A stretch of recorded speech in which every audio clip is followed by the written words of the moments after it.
Welcome to my presentation about the main benefits of potassium nitrate over potassium chloride, potassium sulfate and potassium thiosulfate.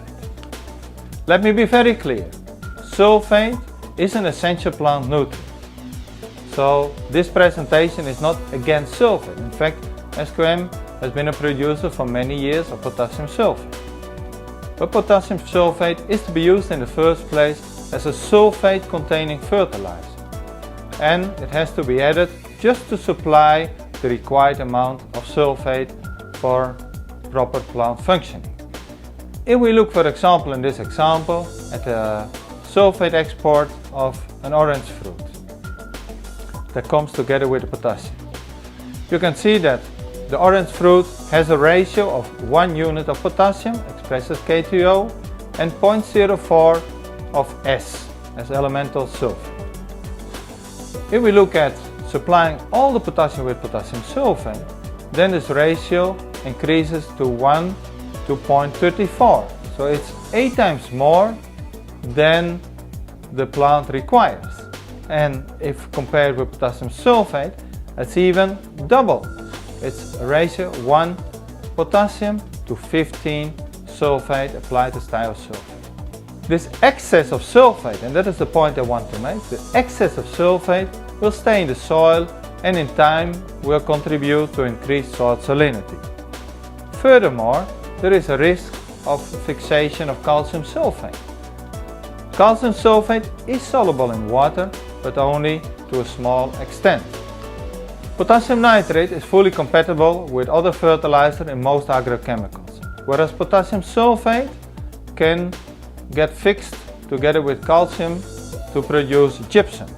And gypsum is hardly soluble in water. There's a small solubility of gypsum, only 2 grams per liter, but under dry soil conditions, calcium will associate with sulfur and produce a precipitate called gypsum. So all this sulfur, or it contributes to salinity, or it will also block the availability of calcium due to the formation of gypsum. Potassium nitrate has a higher solubility and faster dissolution rate than potassium sulfate. And we try to visualize this in 2 ways. The first one is showing what will be the speed of dissolution when potassium nitrate and 2 types of potassium sulfate are being placed on a wet sponge. And this wet sponge is covered by a tissue paper which also gets moist because of the capillary functioning of the sponge. If we look at the slide on the right with the green coverage, we see 3 rows. The first row is our crop KS, SQM's prilled potassium nitrate. The second row is a granular SOP, and the third row is a prilled SOP as it's being produced in Egypt. We thought that maybe the prill, compared to a granular is more compact, but also a prill could have a faster rate of dissolution. And that's why we included the prilled potassium sulfate in this test. This is the starting point on the first day of the comparison. On top, our crop KS, our potassium nitrate.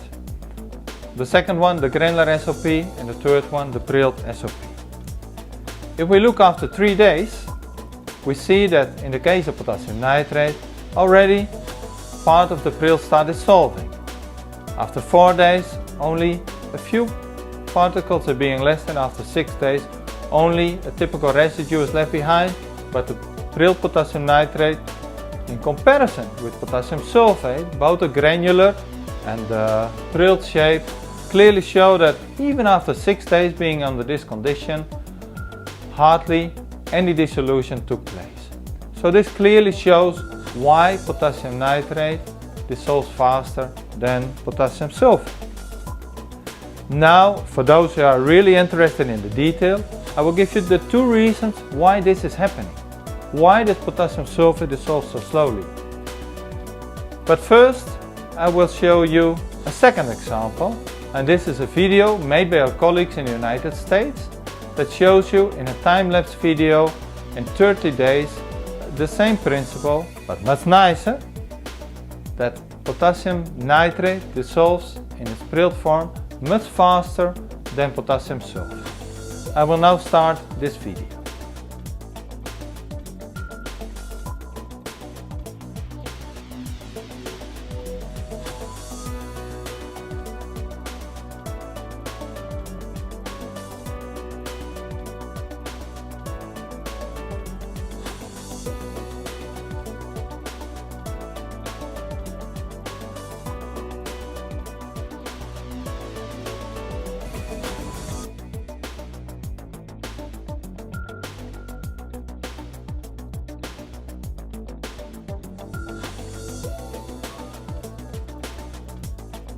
Now you've seen this video and also the information I showed on the wet sponge with the moist surface. So what could be the scientific reasons for this difference in speed of dissolution between potassium nitrate and potassium sulfate?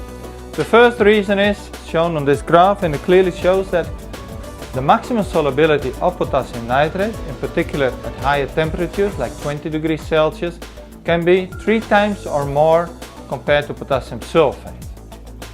But the second reason is equally important. Potassium nitrate has a greater difference in vapor pressure between pure water and the saturated fertilizer solution than potassium sulfate.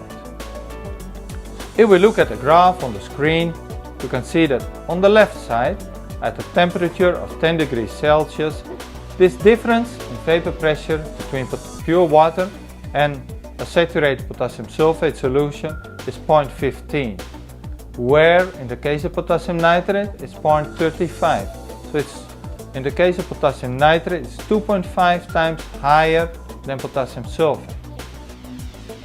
If the temperature gets up to 20 degrees Celsius, this difference between SOP and potassium nitrate becomes a factor 5. It's even larger, and that is all related to the difference in vapor pressure between the saturated fertilizer solution on the one hand and pure water on the other.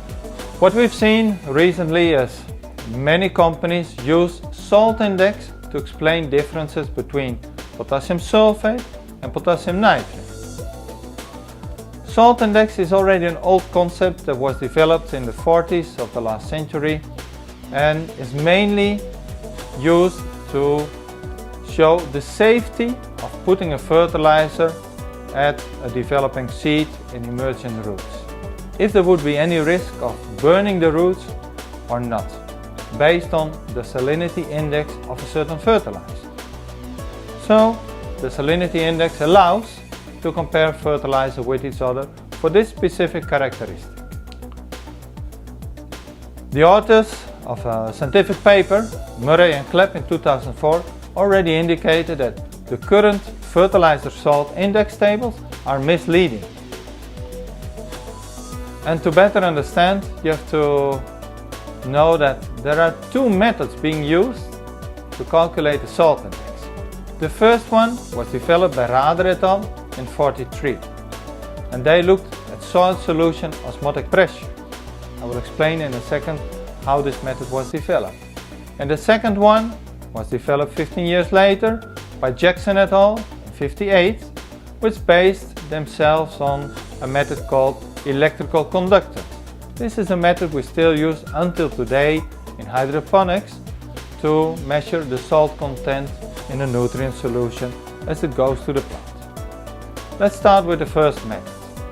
It's a complicated method involving various steps in order to come to the final salt index. What these authors do? They started mixing a fertilizer with air-dried Norfolk salt. And then they watered this mixture until 75% of the maximum moisture holding capacity was reached. They left the solution stand for 5 days, after which the salt solution was subtracted from this mixture. This salt solution was analyzed for the freezing point. And to understand and interpret this freezing point, they looked at the freezing point lowering temperatures, which then were converted to osmotic pressure by using tables that were developed for vegetable subs. And from here, the salt index was developed as a relative term compared to the increase in osmotic pressure of sodium nitrate compared to the increase in osmotic pressure of the specific fertilizer being tested here. So as you can see, a number of steps were involved to derive, based on tables from vegetable steps, to a certain salt index value. The second method was based on electrical conductance, a much more simple laboratory test. And here the salt index was measured by electrical conductance, which is much easier than using the osmotic pressure. What did the authors do? They took again the electrical conductance of 0.1% of sodium nitrate solution. This was the standard. They dissolved 1 gram of sodium nitrate in a liter of water, laboratory quality water, chemically pure water, and compared this with the EC value of the fertilizer under similar conditions. And then they divided the EC value of the fertilizer we were interested in by the EC value of sodium nitrate. So it's a much more easy way of testing the salt index. Now let me compare the salt index of the two methods. On the left side you will each time see the salt index developed by the method of Rader, and on the right side the one based on electrical conductivity from Jackson et al. If we compare the salt index by Rader, we can see that in the case of potassium sulfate it has a value of 46, and in the case of potassium nitrate a value of 74. Now if we compare with Jackson, the picture changes. Now it's clear that in the case of potassium sulfate the value is 111, whereas in the case of potassium nitrate it's 98. So depending on the method that has been chosen, on the left side you see potassium sulfate has a lower value, on the right side you see potassium nitrate has a lower value. And our preference is based on the one on the right side, the Jackson method, which is the current standard. I believe the Rader method is only used for commercial reasons, but it's an outdated method not being used anymore these days. There are different ways to express the salt index. Another way is using what they call the partial salt index, where they divide the salt index by the units of potassium of the fertilizer. Again, if we look at the left side, the Rader method, in the case of potassium sulfate, a value of 0.9, compared to potassium nitrate, a value of 1.6. But with the Jackson method, on the right side you can see that the picture is equal. We have similar values for potassium sulfate and potassium nitrate, both present a partial salt index of 2.2. Another way of expressing the partial salt index is by expressing it by the total of macronutrients, the percentage of nitrates in the fertilizer plus the percentage of phosphate plus the percentage of K2O. That would result again with the Rader method on the left side, a value of 0.9 for potassium sulfate still being lower than the 1.2 of potassium nitrate. But now, again, if we look at the Jackson method, and with this partial salt index we also include the nitrate content of potassium nitrate in the equation, you can see that again potassium nitrate has a lower partial salt index based on the sum of the percentage nitrogen, phosphate and potassium. Now let's go back to the EC method that's being used in hydroponics. In all the reference tables today you can see that for potassium sulfate it's indicated a value of 1.54 measured under standard condition, which means the dissolution of 1 gram of potassium sulfate per liter of water at a temperature of 25 degrees Celsius, and the one for potassium nitrate is 1.35. So what can we conclude if we compare the various salt index references and the EC levels? First of all, the current method is the EC method, the electrical conductance. The Rader method is not being used anymore, it's very laborious and it's outdated. Secondly, if we use the Jackson method, the newer method, we can see that potassium nitrate always have the lower value when we just compare the salt index, the partial salt index or the EC level. So in fact, when it comes to, as it's being used many times, the impact on salinity, potassium nitrate has the lower impact compared to potassium sulfate. But in the end, what is the practical value of the salt index? I think it's very limited, because it's not about the salt index, but it's about the residual nutrient level. With potassium nitrate, all the potassium and all the nitrate is being absorbed by the plant. Nothing is left behind in the rooting zone, so there is no impact on salinity built up in time. If we take potassium sulfate, again, all the potassium is being absorbed when we applied equal levels of potassium and nitrogen, as is the case with potassium nitrate. But most of the sulfate will stay behind in the soil. And this sulfur that stays behind in the soil will accumulate in time and will impact negatively soil salinity. The soils become more saline over time when continuously potassium sulfate is used for feeding the plant with all the potassium instead of limiting the sulfate input to the sulfate demand of the crop.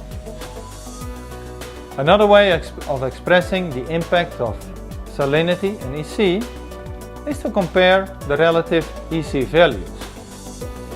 In this figure I've put the EC value of potassium nitrate at a relative number of 100. Now, if I want to give the same amount of potassium and the same amount of nitrogen with potassium sulfate, then I could replace or I could include the nitrogen source in the form of ammonium nitrate or as ammonium sulfate.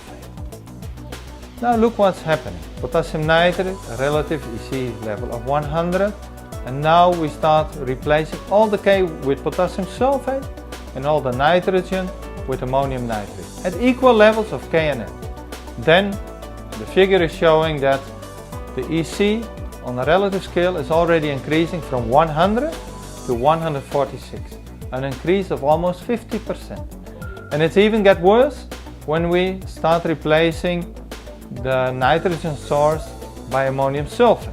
Then it goes up to 192, which means an increase in salinity impact of 92% compared to potassium nitrate. In certain areas in the world, one could argue what would happen if not ammonium nitrate or ammonium sulfate is being used, but just urea, because we know that urea has an EC level of more or less 0. Only some impurities can contribute to certain EC, but in practical terms we can consider EC level being 0. So what would happen if I have a combination of potassium sulfate with urea? Well, in fact this urea will not stay urea forever. It will get transformed first in the process of hydrolysis, where it becomes ammonia NH3, which in the chemical process and bacterial activity which is called ammonification, is converted to ammonium. And then again we're in a similar situation as shown with ammonium sulfate. So it's just a delay factor in time, but sooner or later urea gets transformed into an ammonium source, and then consequently also the EC will increase again. There's also a different way of showing the main advantage of potassium nitrate over potassium sulfate. And that is just to show you that indeed potassium nitrate is a well-balanced source of nitrogen and potassium. I took an average of the recommendations used in hydroponics of tomato, sweet pepper, melon and cucumber. And that is shown on the screen. You see on the x-axis ammonium, nitrate, potassium and sulfate, and on the y-axis their levels, the recommended levels in the standard nutrient solution expressed in ppm. Now let's assume that all the potassium will be applied through potassium nitrate. Well, in fact it's almost all, because part of the potassium in the recommendation is applied through MKP, monopotassium phosphate, and a small proportion through SOP. But for the remainder I can supply all the potassium with potassium nitrate, and at the same time I'm supplying part of the nitrate nitrogen demand. What is remaining will be supplied with calcium nitrate. In this program you can see that the ratio ammonium nitrogen to nitrate nitrogen is 7% of ammonium nitrogen and 93% of nitrate nitrogen. Now let's do the same exercise by using potassium sulfate as the main K source. Again, some of the K is supplied by ammonium potassium phosphate, but now the remainder will be fully supplied by potassium sulfate. In this case, we will supply excess of sulfur as sulfate. Part will be supplied by SOP from the standard recommendation and magnesium sulfate, but you can see that on top of the recommendation there will be an excess of sulfate. And this is undesirable because excess of sulfate will lead to salinization. But the second impact is that with potassium sulfate we are not supplying any nitrate nitrogen anymore, as we did with potassium nitrate. So that means there's a gap in the nitrate nitrogen balance. And this gap most probably will be supplied with ammonium or with urea.